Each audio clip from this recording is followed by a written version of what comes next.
tarde, pessoal. Eu sou a Thalia Tumeleiro, diretora de saúde da CAASC, e esse é o nosso canal Saúde em Tempos de Prazo. É um canal da CAASC, em parceria com a ESA, com a OAB, nesse novo sistema, e a gente pensa que esse espaço ele é para discutir não só as questões de saúde da advocacia, que são importantes para a advocacia, mas também questões relacionadas ao direito de saúde. E nada melhor do que iniciar esse trabalho com dois convidados de peso, a minha co-anfitriã, doutora Laura Celários, que é presidente da Comissão de Direito de Saúde da OAB, advogada com ênfase e atuação enfática na área da saúde, e o nosso convidado, o Dr. Douglas Martins, que é promotor de justiça da 5ª Promotoria da Comarca de Criciúma, com atuação na área de políticas públicas, cidadania e fundações, e ele é mestre em ciências jurídicas pela Univale. Muito bem, prazer, doutor Douglas, seja bem-vindo. Prazer, doutora Laura, sejam bem-vindos. Obrigada.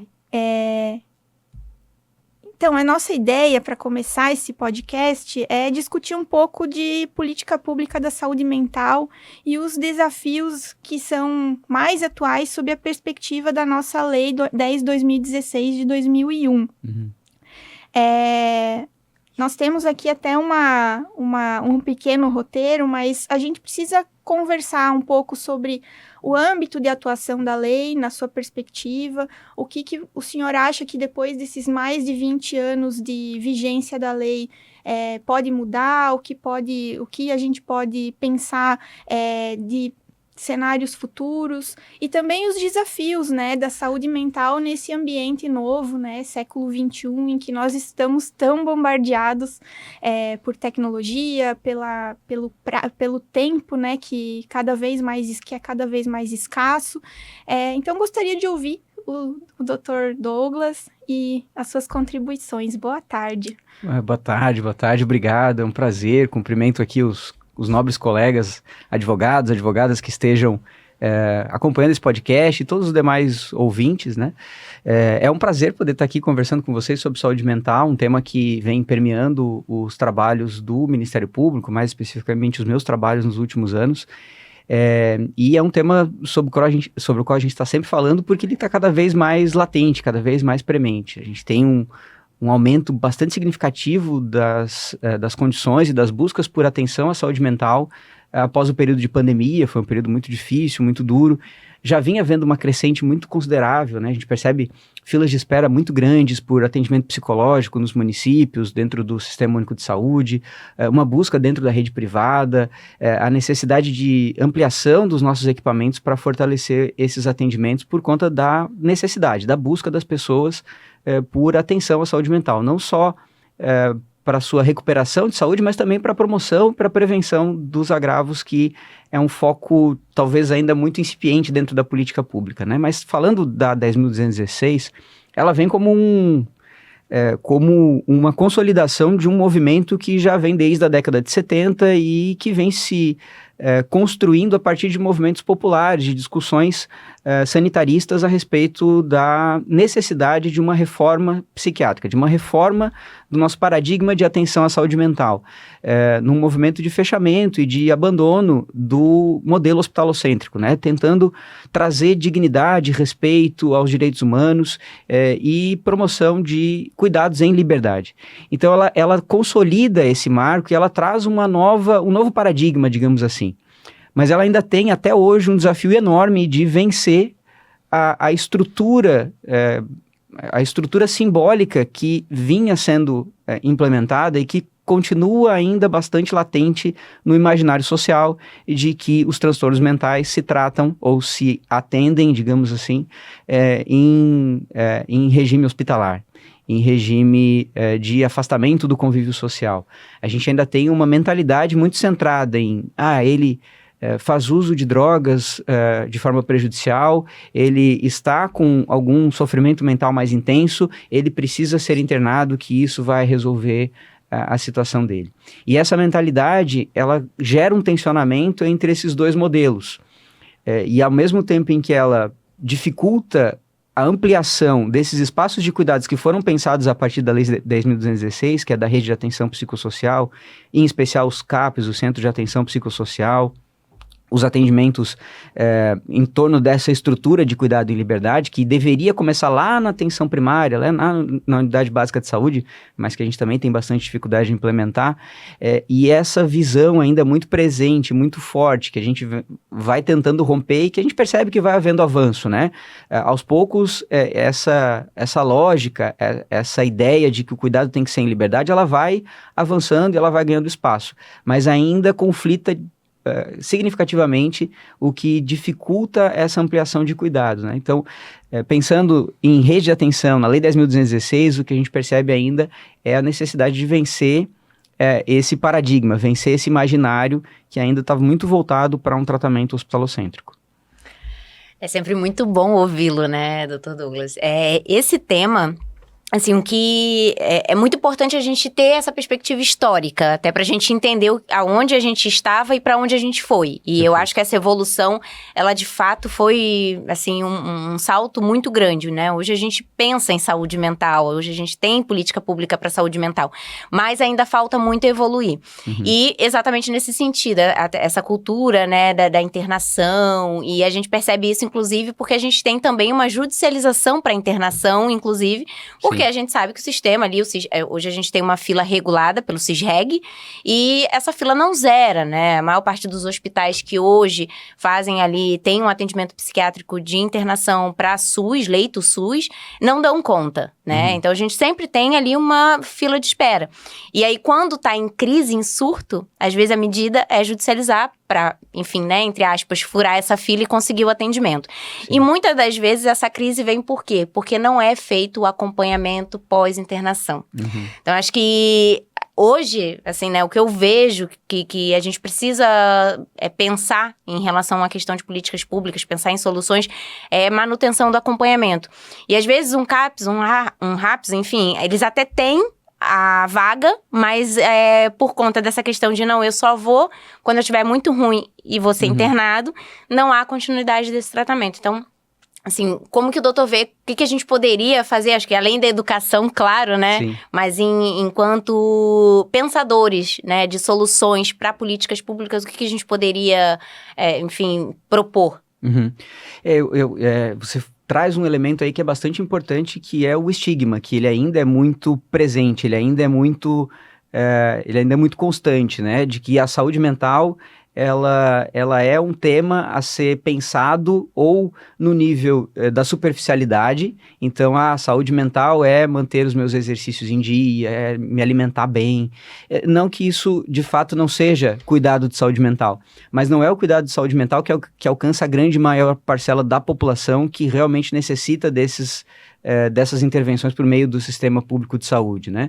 As pessoas têm que pensar, às vezes, o que comer, como ter condições mínimas de moradia, como acessar direitos básicos, e aí esses cuidados de saúde mental que a gente trabalha num outro nível, num outro extrato de população, eles não alcançam essas pessoas, né?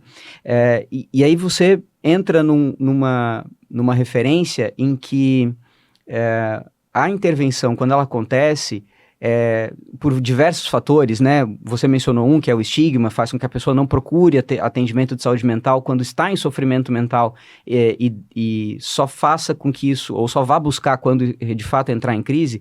Ele é um dos pontos que deve ser pensado, mas o outro também é o quanto essa rede consegue se espalhar hoje pelo estado, né? Nós temos cerca de 2/3 dos nossos municípios que não tem uma cobertura de CAPs, de Centro de Atenção Psicossocial, que é o principal elemento dessa rede, né? Nós temos uma grande parcela da população que entende que buscar um atendimento de saúde mental, e aí eu falo também daqueles que são usuários de sistemas de saúde privados e planos de saúde, ela, usando uma expressão bem vulgar, né? Ela é coisa para louco, eu não sou louco, então eu não vou buscar esse atendimento de saúde mental. E a saúde mental é manutenção, né? Para quem consegue alcançar esse nível de cuidado, a saúde mental é manutenção, é promoção de saúde, é prevenção de agravos de saúde. Então, você manter uma terapia frequentemente, né, pensando em cuidados para as instituições, né? A gente fala muito da saúde mental enquanto política pública e esquece, às vezes, de tratar dentro das nossas casas, como aqui dentro da OAB, dentro do Ministério Público. As nossas políticas ainda são muito incipientes, nós falávamos sobre isso agora antes de entrar para a gravação do podcast, né?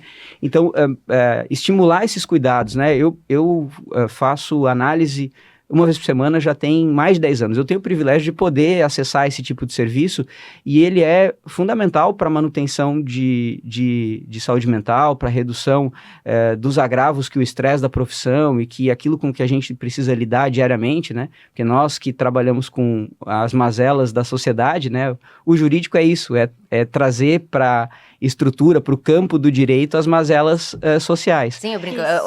O advogado, ele tá ali para resolver problema, né? Sim. A promotoria é a mesma coisa. Então, a gente tá lidando o tempo todo com os problemas de outras pessoas. E isso traz uma carga muito grande para você lidar. Então, a gente precisa entender como lidar com isso.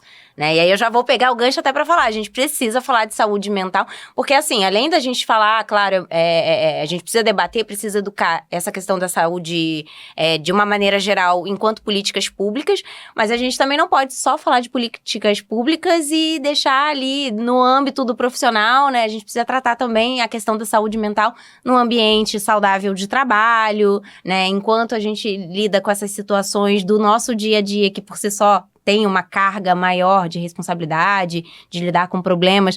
E como que a gente, enquanto profissional, porque a gente cuida dos problemas dos outros, quem cuida dos nossos, né? Sim, sim. Então, acho que essa parte também é importante. Aí a gente trazer, como, né, esse podcast, por exemplo, e outras iniciativas para falar de saúde mental, né? Sim, a gente traz o tema relevante, é um tema que pode ser chamado de um tema matriz, mas você decompõe, né, para a tua própria realidade. Então, a tua colocação, ela é fantástica, porque a gente tem uma questão social envolvida, né? Sim. E acredito que até seria bom você elaborar um pouco mais sobre isso, porque é uma questão que é importante que a gente enfatize, doutor. Nós temos, sim, uma dificuldade de que o sistema de saúde seja acessado por todos, justamente por conta de que o trabalhador lá do chão de fábrica, o trabalhador que trabalha pelo seu salário mínimo, enfim, ele não vai ter isso como prioridade, como o senhor falou, né? Mas também a gente tem o tabu, né? E aí, nas classes mais altas, né? E aí a advocacia, ela até pode ser considerada uma profissão que te permite um acesso a uma condição de vida melhor, ainda assim é um tabu. Né? E muitas vezes o advogado, ele não tem esse cuidado por conta do tabu, né? Por conta dessa mentalidade arraigada na sociedade, enfim, de que se cuidar não é prioridade, de que nem muitas vezes nem sabe, né, que há necessidade de se cuidar. Então, se você puder elaborar um pouquinho sobre essa questão, né, das diferenças de posicionamento social, enfim, achei bem interessante a tua colocação e acho que a gente pode tratar mais disso. Eu acho que eu acabei misturando algumas coisas e talvez a gente precise colocá-las em umas caixinhas um pouquinho melhores de fato, bem, né? Vamos Mas lá. A gente precisa olhar a saúde mental, na minha visão, sob duas dimensões, uma dimensão individual e uma dimensão social. A gente costuma olhar a saúde mental muito da dimensão individual e responsabilizar o sujeito pela própria saúde mental. Sim. E só ele, né? E, de fato, a gente tem um elemento importante no nosso próprio cuidado de saúde, né? Que era aquilo que a gente vinha mencionando, de como eu vou manter bons hábitos, como eu vou manter espaços para me desestressar. É difícil numa rotina cada vez mais corrida, cada vez mais exigente, num padrão de sociedade que exige sucesso, exige visibilidade, sucesso financeiro, social, familiar, enfim. Então, tem sido cada vez mais difícil você conseguir cuidar da própria saúde mental no meio desse contexto todo. Mas é extremamente importante que, na medida em que a gente tem condição e que a gente pode, que a gente procure, claro, fazer a nossa parte de cuidar da nossa saúde mental, promovendo saúde, né? Promovendo cuidado. Mas a gente tem que lembrar sempre também da dimensão social, que é produtora, né? Então, esse contexto todo que a gente menciona, de uma vida mais exigente, de uma sociedade que escolhe um padrão de sucesso e aposta nele, exige de todos que alcancem esse padrão de sucesso. Uma sociedade que tem estruturas bastante desiguais, né? E que essas estruturas desiguais produzem sofrimento e produzem dor nas pessoas, né? Exclusão, seja social, econômica, de orientação sexual, de classe, de gênero, enfim, né? Então, essas dimensões precisam ser tratadas no âmbito coletivo. Então, a gente precisa, enquanto sociedade, pensar nesses fatores que são causadores de sofrimento mental. E nós, enquanto instituições também, aí falando em termos de OAB, de Ministério Público, também pensar na nossa responsabilidade, no cuidado com a saúde mental daqueles que nos integram, né? Daqueles que fazem parte dos nossos quadros. Por exemplo, ter espaços de denúncia, espaços em que se possa falar abertamente sobre situações de assédio moral, de assédio sexual, porque são situações causadoras de extremo sofrimento mental e que podem levar ao desenvolvimento de graves crises de sofrimento mental e até, eventualmente, de episódios de suicídio. Então, as instituições precisam olhar como é a responsabilidade delas e o que elas precisam fazer para também proteger e cuidar a respeito desses fatores sociais que são provocadores e causadores de sofrimento mental. Isso é algo que a gente vem discutindo bastante no âmbito do Ministério Público, uma resolução recente do Conselho Nacional do Ministério Público para criação de comissões permanentes de promoção de saúde mental e de comissões permanentes de combate ao assédio moral e sexual no âmbito das instituições, que é uma realidade bastante presente, né? Então, é só para dar um exemplo de situações que são produzidas socialmente, coletivamente, dentro da sociedade como um todo, mas também das instituições, e que é responsabilidade coletiva, né? Que a promoção de saúde mental não pode ser tratada só no âmbito da responsabilidade individual. Ela existe, ela está associada, mas existe também uma responsabilidade social e coletiva de enfrentar esses fatores que causam sofrimento mental e que tem cada vez mais cronificado as situações e as pessoas, né? A gente tem percebido um aumento bastante grande nos últimos anos de busca por atendimento de saúde mental e por necessidade. Mesmo com todo esse estigma, essa busca tem aumentado, porque a necessidade tem aumentado claramente, né? Talvez isso acontece porque o nível de informação já está maior, assim, o senhor acha que as informações acerca dessa matéria, desse assunto, elas já são mais simétricas ou é uma demanda que acaba sendo natural dos nossos tempos, assim? O que você acha em relação a isso? É difícil apontar uma circunstância específica, né? Me parece que, como quase todo fenômeno complexo, é multifatorial.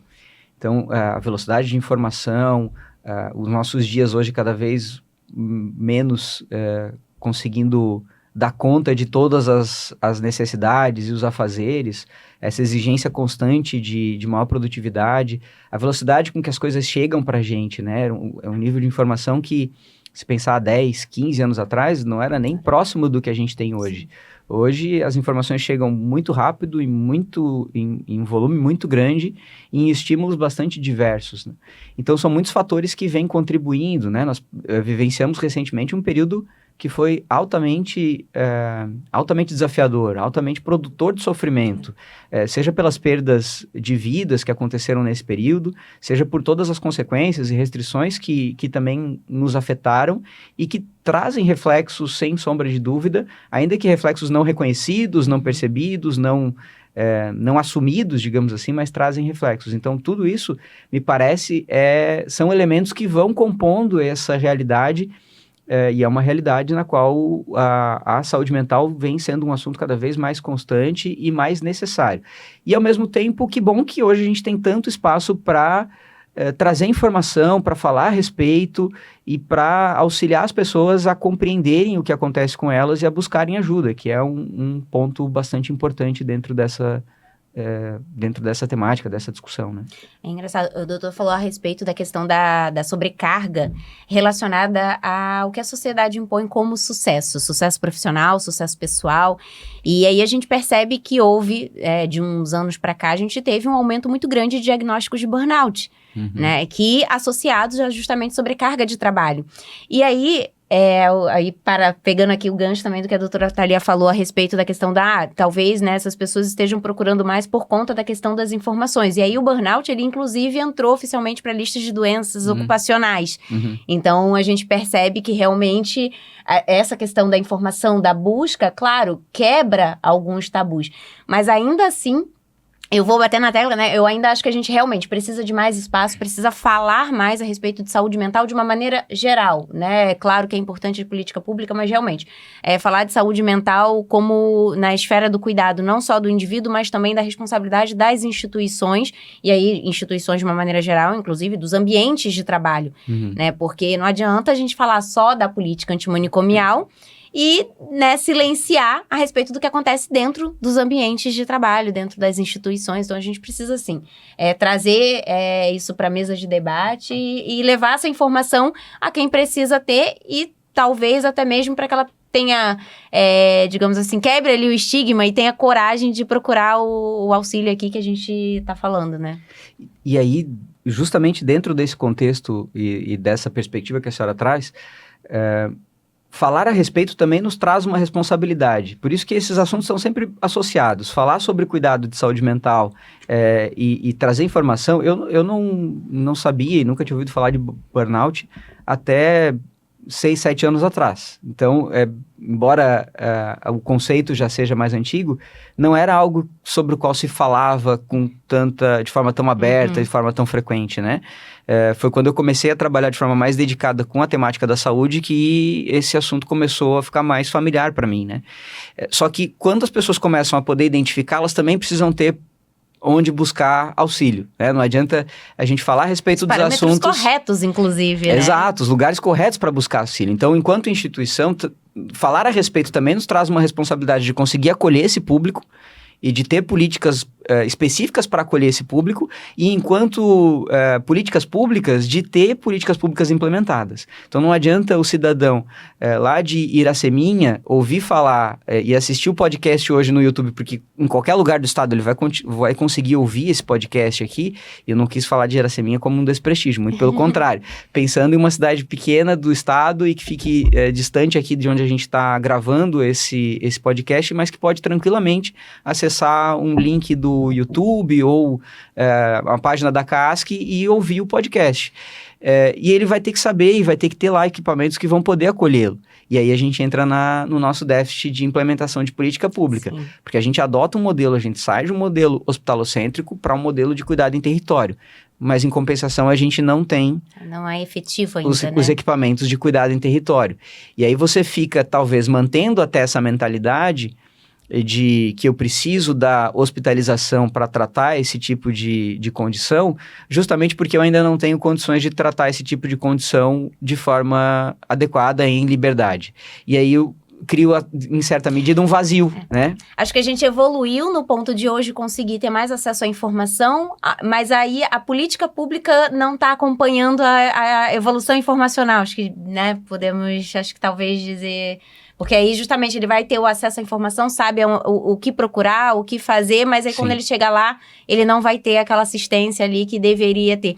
A gente teve situações relacionadas à questão do atendimento a crianças e adolescentes. Porque são CAPs especiais, não é muito a minha área, mas são CAPs especiais, né, doutor? São CAPs infância e juventude específicos para atendimento de criança e adolescente. E eu fiz um relatório, eu lembro, há uns 2, 3 anos atrás, e eu lembro que aqui no estado de Santa Catarina, apesar de ser um estado bem desenvolvido em relação a esse tipo de CAPs, ainda assim, alguns municípios, algumas regiões eram deficientes, não tinham. E aí, quando você ia ver o mais próximo, ainda era muito distante. Sim, né? sim. Então, é uma realidade, assim. Isso porque a gente está falando realmente, é que o estado de Santa Catarina, ele tem hoje, né, o desenvolvimento da rede de atenção é muito boa, né? A gente tem desenvolvido.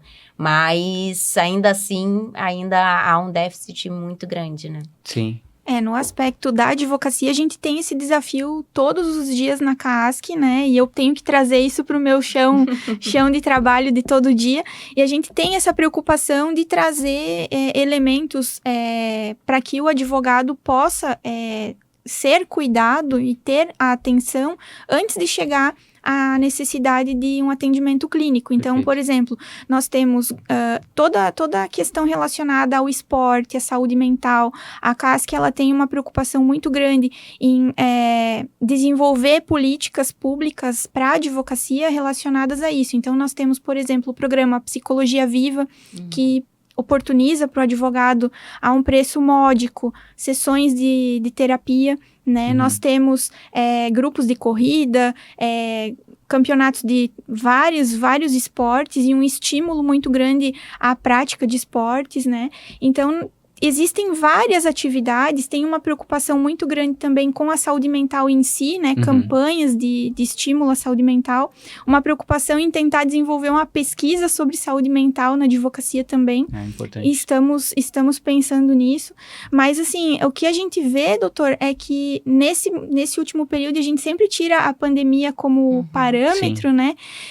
Porque imagino que os próximos 20 anos ainda serão... o grande objeto de estudo da saúde mental ainda vai ser esse marco, né? Esse marco histórico.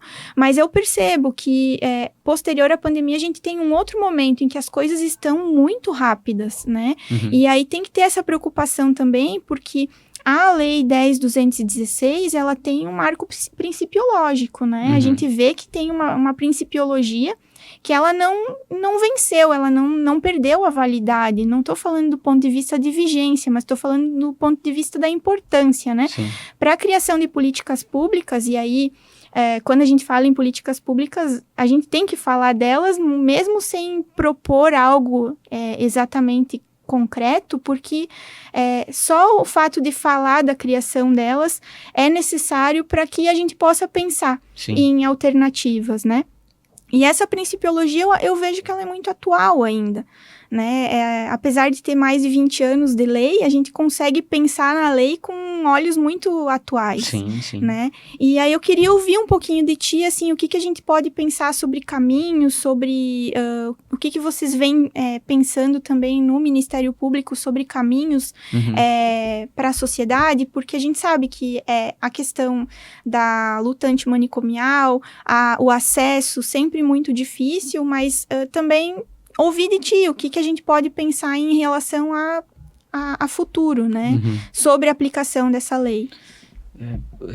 Nós temos uma tendência nas políticas públicas de serem políticas de governo e não políticas de Estado.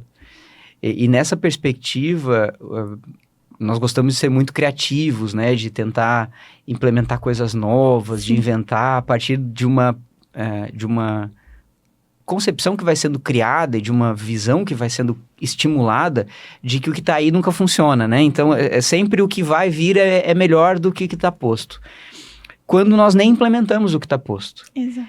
Então, eu acho que um ponto importante, algo que, enquanto Ministério Público, a gente vem procurando trabalhar, é de implementar essa política que está aí, sobre a qual a gente vinha falando há pouco, acabou de mencionar, que ela está muito longe de ser implementada. 2/3 dos nossos municípios não tem CAPS. O CAPS Infância e Juventude, por exemplo, hoje ele tem uma referência de 70 mil habitantes para ser implementado. E aí você pega um estado como Santa Catarina, que 2/3 dos municípios tem menos de 10 mil habitantes, você dificilmente vai ter essas estruturas implementadas, a não ser que você regionalize. E a gente ainda tem uma barreira muito grande na regionalização de serviço, seja pela concepção deles, que são serviços que devem estar próximos das pessoas, seja porque o Estado teria que assumir e normalmente a responsabilidade fica sob os municípios, né? E os municípios têm uma responsabilidade cada vez maior, não só na execução, mas no financiamento dessas políticas.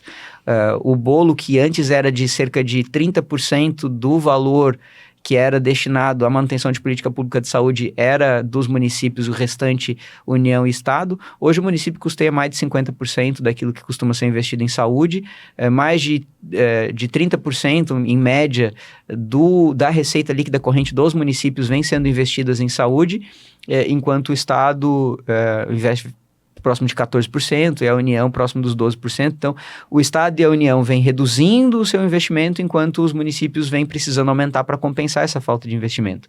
E aí você entra com estigma dentro da política de saúde mental, porque ela também é uma política... esse estigma que existe em relação às pessoas também existe em relação à política de saúde mental. Não é interessante, os gestores não olham com tão bons olhos no investimento da política de saúde mental. As comunidades normalmente não querem um CAPS próximo da casa delas, próximo da região do bairro delas, diferente de um posto de saúde. Todo mundo quer ter um posto de saúde pertinho de casa, mas um centro de atenção psicossocial não, porque a ideia de que a necessidade de saúde mental sempre é do outro, nunca é minha, né? E aí a gente tem hoje um panorama de menos de, salvo engano, são 5 serviços residenciais terapêuticos aqui no estado, que seriam para esses acolhimentos de pessoas com transtornos que precisam de um suporte residencial. Unidades de acolhimento que seriam para dependentes de álcool e drogas, nós temos também cerca de 5 aqui no estado, muito poucas no estado inteiro, sendo que é uma política, uma demanda de saúde cada vez maior, né, de pessoas com uso prejudicial de álcool e drogas. Então é uma política que nem foi implementada. Eu acho que o importante o que eu quero dizer não vamos ficar tentando inventar novas soluções mirabolantes e achando que a gente vai inovar, sendo que nem o que foi pensado e discutido ao longo dos últimos 40 anos está efetivamente implementado ainda. Perfeito. Então isso é uma necessidade. E um outro ponto que também vem permeando essa atuação é a necessidade de você fiscalizar e garantir os direitos desses usuários, porque por se tratar de uma condição que vulnerabiliza significativamente a pessoa e deixa ela, por exemplo, à mercê de ter uma das poucas hipóteses legais de restrição da liberdade, porque de regra, qualquer restrição de liberdade vai caracterizar crime de cárcere privado. Uma das poucas hipóteses em que o Estado e o poder público podem restringir a liberdade de alguém é na saúde mental, é por uma condição de saúde mental. É a única previsão de internação compulsória ou involuntária que nós temos na legislação.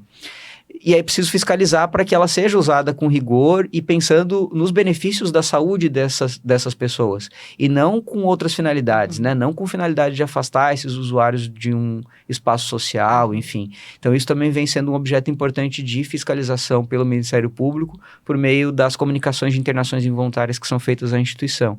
Acho que esse é um marco importante de defesa e de proteção de direitos humanos dentro da área de saúde mental. Eu acho que para, assim, né, tirando um panorama geral de tudo que foi dito, acho que a gente pode dizer que o ideal seria fortalecer o que a gente já tem, né, implementar e fortalecer o que a gente já tem, ao invés de tentar criar um novo sistema ou, né, elaborar algo, enfim, que seja muito perfeito no papel, né? A gente já tem uma legislação boa, a gente tem algumas boas políticas que deram certo, então por que não aprimorá-las e ampliá-las, né? Então acho que boa parte do caminho para o futuro, acho que a gente pode dizer que está aí, né? Está em manter e aprimorar o que já está sendo feito, né? Para que a gente possa ter uma abrangência um pouco maior. E aí, inclusive, também fortalecer a questão das redes comunitárias, como, né, já foi dito, e os ambientes profissionais saudáveis. Não adianta, eu acho que, né, acho que a gente não pode não falar nisso, né? Acho que fortalecimento de ambientes de trabalho saudáveis, eu acho que também é algo que a gente pode ter como uma boa ferramenta para fins de ter aí o aprimoramento de políticas públicas em saúde mental. Espaços como esse também acho que servem para a gente aprofundar e discutir cada vez mais, trazer à luz, né, essas discussões e essa temática para que também a gente pense não em reinventar nada, mas sim aprofundar a cultura do cuidado, né? Olhar mais para o outro, olhar no seu ambiente de trabalho, olhar na sua família, ter um cuidado maior, pensar em formas de garantir o bem-estar do seu próximo, né, das pessoas mais próximas de ti, enfim, da sua equipe, da sua família, e fazer com que isso garanta possibilidades de bem-estar e fazer com que as pessoas também, e permita com que as pessoas também procurem formas de prevenção, né, seja por um esporte, seja pelo uso contínuo de atividades terapêuticas, enfim, né? Atividades de bem-estar no dia a dia, um cuidado pessoal, às vezes, só olhar para si, né? Ter um seu momento, um momento só para si durante a semana já serve como uma prevenção à saúde mental. Então, penso que seja isso, assim. E talvez pensar em formação também, informação continuada, conversar sobre essa temática, trazer mais conteúdos educativos sobre isso, que é um pouco também daquilo que a gente pensa em relação a esse canal, né? Essa questão da prevenção, inclusive, né, é a gente fazer valer o conceito de saúde da OMS, que eu acho sensacional. Que a gente pensa muito em ter saúde e não estar doente, mas é muito mais do que isso, né? Ter saúde não é só não estar doente, é você ter uma situação ali completa, plena de bem-estar social, bem-estar espiritual, né? Bem-estar mental, de uma maneira geral. É você estar bem de uma maneira geral. E aí acho que entra tudo aqui que já foi dito, enfim, ao longo desse podcast. Perfeito. É entender a dimensão multifatorial que é o fenômeno da saúde e especificamente da saúde mental e entender como uma responsabilidade coletiva, não só individual, que cada um faça o seu cuidado e o cuidado das pessoas que estão próximas de si, mas também como uma responsabilidade institucional, uma responsabilidade social e uma responsabilidade de política pública. Então, é de fato essa união, essa conjugação de fatores que faz com que a gente consiga fortalecer e criar ambientes mais saudáveis, criar ambientes sociais mais saudáveis e um contexto social mais saudável também. Olhar para esses fatores sociais, esses multifatores e conversar a respeito disso. Então, iniciativas como essa do podcast são altamente importantes, produtivas e que certamente contribuem ou nos colocam nesse caminho de construção coletiva de saúde. Perfeito. Muito bem. Dr. Douglas, gostaria de pedir para você deixar sua mensagem final, se quiser utilizar o tempo para fazer uso da palavra, colocar alguma mensagem, fique à vontade. Temos aí uns minutinhos para isso.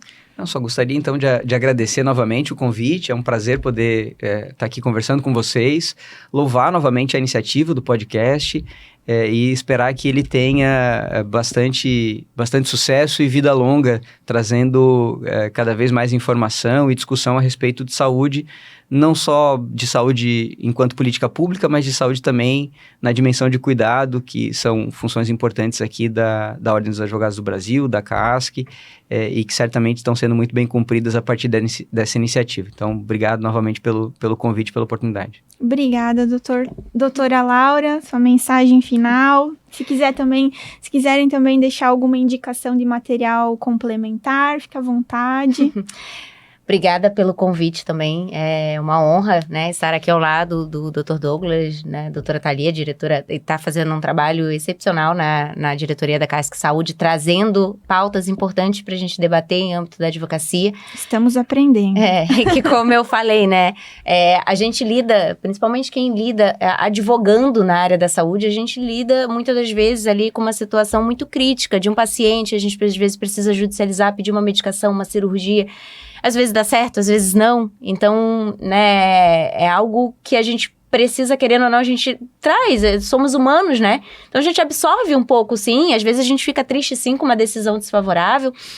E a gente precisa falar disso e tratar isso para que, né, isso não nos faça mal.